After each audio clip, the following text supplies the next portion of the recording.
अयोध्या। गौ सेवा आयोग के अध्यक्ष उपाध्यक्ष सदस्य पहुंचे अयोध्या, अधिकारियों के साथ की बैठक। मुख्यमंत्री योगी आदित्यनाथ का सपना है कि अयोध्या को प्राकृतिक खेती वाला पहला जिला बनाया जाए।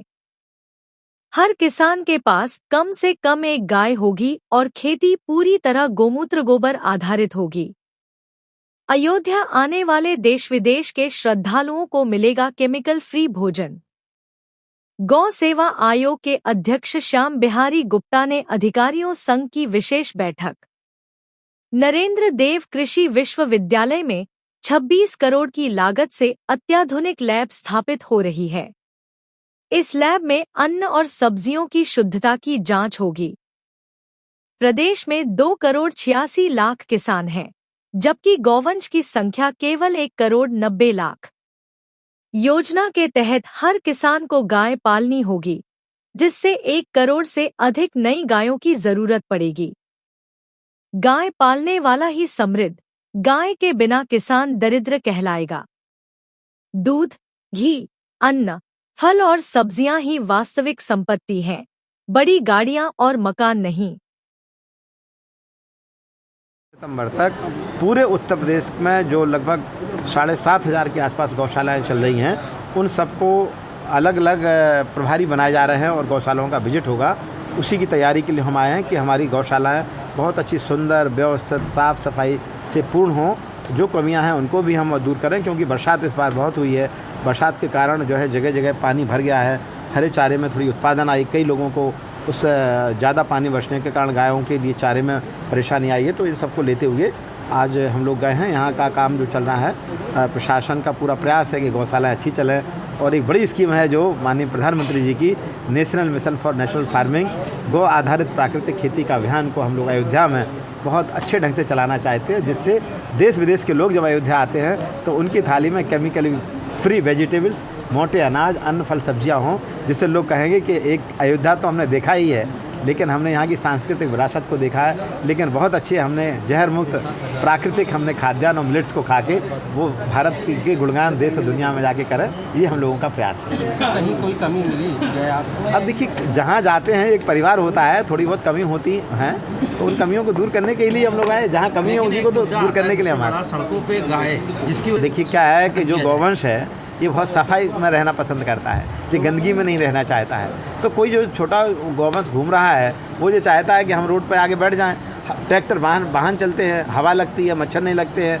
तो ये घटना बरसात में अक्सर होती है, लेकिन अब बरसात लगभग समाप्त होने की स्थिति में है।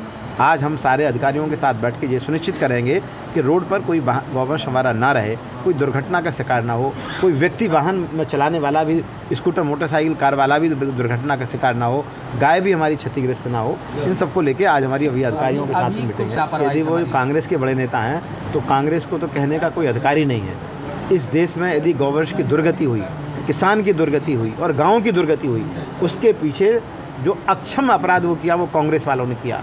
इस देश में गाय नहीं कटती थी, यही कांग्रेस है जिसके कारण गाय कटना प्रारंभ हुई। जिस भारतीय जनता पार्टी की सरकार में कर्नाटक में गौवंश की सुरक्षा के लिए भारतीय जनता पार्टी काम कर रही थी, जिस दिन भारतीय जनता पार्टी की सरकार बदली उसी दिन से उन्होंने जश्न मनाया और कहा आज से कर्नाटक में गाय कटेंगी। कांग्रेस को तो चुल्लू भर पानी में डूब के मर जाना चाहिए। वो गाय के बारे में शब्द कहने का उनको अधिकार ही नहीं है। इस की बातें आ रही हैं। देखिए, आपको एक बहुत शुभ सूचना दे रहा है इस बात के लिए। हम लोगों ने, माननीय मुख्यमंत्री जी ने हम शासनादेश जारी किया है कि जो गौशाला हैं प्रधान नहीं चला पा रहे हैं, उन्हें दिक्कत आ रही है, क्योंकि चुनाव मोड में अब सरकार प्रधान आ गए हैं। तो ये गौशालाएँ महिला स्वयं सहायता समूहों को संचालित करने का काम दे दिया जाए, FPO को दे दी जाए, साधु संतों को दे दिया जाए। जो साधु संत गौ सेवा से जुड़े हैं, गाय पाल रहे हैं, जिनके आश्रमों में गाय के प्रति प्रेम और श्रद्धा और उनका पालन हो रहा है, ऐसे लोगों को गाय गौशाला सौंप दें। यहाँ कुल मात्र 100 गौशाला हैं। हम ऐसे लोगों को छांट रहे हैं। आज हम लोग बैठक में चर्चा करने वाले हैं जिलाधिकारी महोदय से कि ऐसे सिलेक्टेड FPO, सिलेक्टेड महिला स्वयं सहायता समूह, ऐसे संत स्वयंसेवी संस्थाएं, उनको 100 गौशालाएँ सबको एक एक दे दी जाए और वहाँ पर अपना बच्चों का जन्मदिन मनाने के लिए, शादी की सालगिरह मनाने के लिए, माता पिता का श्राद्ध मनाने के लिए, इन सारी चीज़ों के लिए लोग गौशाला आएँ और गौशाला पर लगाए। गौशाला में जैसे अंदर प्रवेश करेंगे उनको तिलक लगा के उनका स्वागत किया जाए, वो हरा चारा गुड़ लेके आए। गौशाला को एक हमें टूरिज्म सेंटर बनाना है। गौशाला को आस्था, श्रद्धा, क्योंकि हम देखो भगवान को कभी लड्डू खिलाते हैं, भगवान ने लड्डू नहीं खाया है, हनुमान जी ने लड्डू खाया, लेकिन हनुमान जी का मुँह गाय का मुँह है। गाय को हम यदि लड्डू खिला देंगे तो वो हनुमान जी के पास पहुंच जाएगा। गाय को आप हरा चारा गुड़ खिला देंगे वहाँ तक पहुंच जाएगा। कहीं मीडिया को भी गौशाला में नहीं जाने दिया जाता है। ये अब हम लोग इस पर करने वाले हैं कि सारी गौशालाओं पे बोर्ड लगे हैं, वो सबका स्वागत किया जाए। ये हम लोग चर्चा करने वाले हैं। जहाँ कुछ अभी थोड़ी सी देखते हैं क्या होता था। देखिए, आप जैसे सकारात्मक मीडिया सभी नहीं है, आप अच्छा सोचते हैं, लेकिन जो भाजपा का विरोधी है, जो योगी मोदी विरोधी है, उसके पास केवल एक ही काम है, गौशाला में घुस जाना।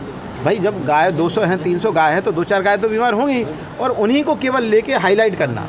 अभी मतलब मेरा एक वीडियो वायरल किया है, अब घटना ये घटी थी एक्सीडेंट में और 1.5 महीने बाद दूसरी गौशाला से लिंक करते हुए लगभग 5,000 लोगों ने उसको शेयर किया। तो पशु चिकित्सालय की 24 घंटे व्यवस्था नहीं है, लेकिन हम लोग ऐसी व्यवस्था बनाने के लिए माननीय महाराज जी से निवेदन करने वाले हैं कि जिस तरह से मानव के लिए 24 आवर्स व्यवस्था रहती है, इसी तरह से हर ज़िले में कुछ इस प्रकार की व्यवस्था भी हो कि जहाँ पर हम 24 घंटे अपने गौवंश के लिए चिकित्सालय की व्यवस्था कर सकें। 1962 में नहीं काम करता। 1962 में क्या है कि नंबर जो है पूरे प्रदेश भर का 25 करोड़ की आबादी का उत्तर प्रदेश है और समस्याएं गौवंश को लेकर बहुत है, तो कई बार थोड़ा इंतज़ार करना पड़ता है। मैंने भी ट्राई किया था, तो इंतज़ार करने के बाद लगा है 1962, तो धीरे धीरे करके मुझे लग रहा है कि उसको व्यवस्था को थोड़ा और हाईजेक करना बड़ा करना पड़ेगा कि जिससे यहाँ से कॉल जाए उठे हम लोग।